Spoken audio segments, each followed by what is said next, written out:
January 26. 477. Subterranean thunders were heard simultaneously from the Black to the Red Sea, and the earth was convulsed without intermission for the space of 6 months.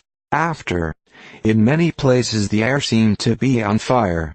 Towns in large tracts of ground were swallowed up in Phrygia, during this convulsion, the particulars of which would seem incredible, were they not corroborated by contemporary historians. 1564.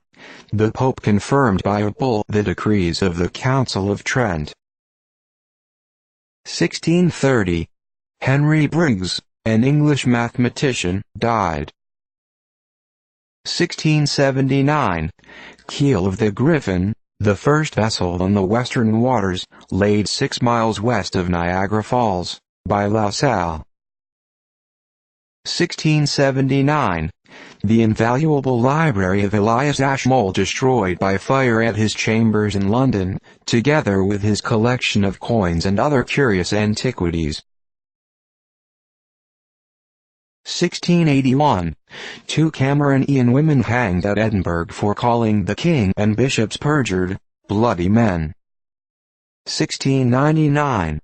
Peace of Karlowitz concluded between Leopold I of Austria and Mustafa II Sultan of Turkey, after 15 years of hostility. 1721. Peter Daniel Hewitt, a celebrated French critic and classical scholar, died. He was engaged 20 years in publishing an edition of the Latin classics, which extended to 62 volumes. 1730. A leaden pot containing a human heart preserved in spirits dug up at Waverley in Surrey, England, supposed to have been there 700 years. 1733. A Negro for an assault upon a white woman was burned alive in New Jersey. 1737. All the prisoners for debt in Whitechapel Jail, England, were discharged by the executors of the will of the late Mr. Wright, who paid their debts. 1769. John White, printer and publisher of the Newcastle Courant, died, aged 81. At his decease he was the oldest master printer in England. 1779. Arnold sentenced by court-martial to be reprimanded by John Washington.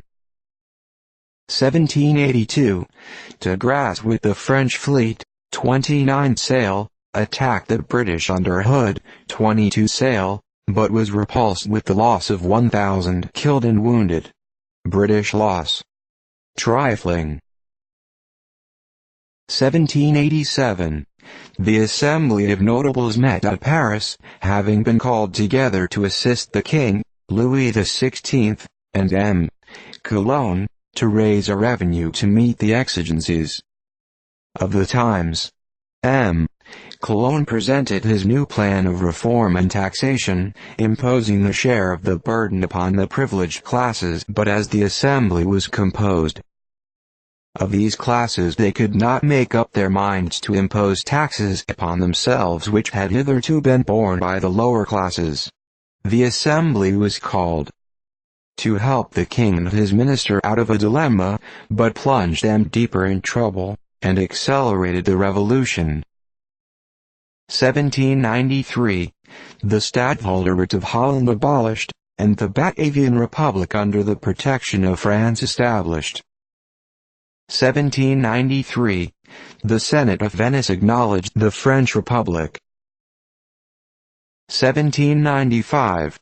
The French National Convention declared Marseille in a state of siege. 1795. The Assembly of the States of Holland met and chose Peter Paulus their president for the term of 15 days. 1814. The Russians under Blücher passed the Marne and marched upon Troyes. Bonaparte at the same time entered Vitry. 1820. Henry Andrews, a self-taught English mathematician, died.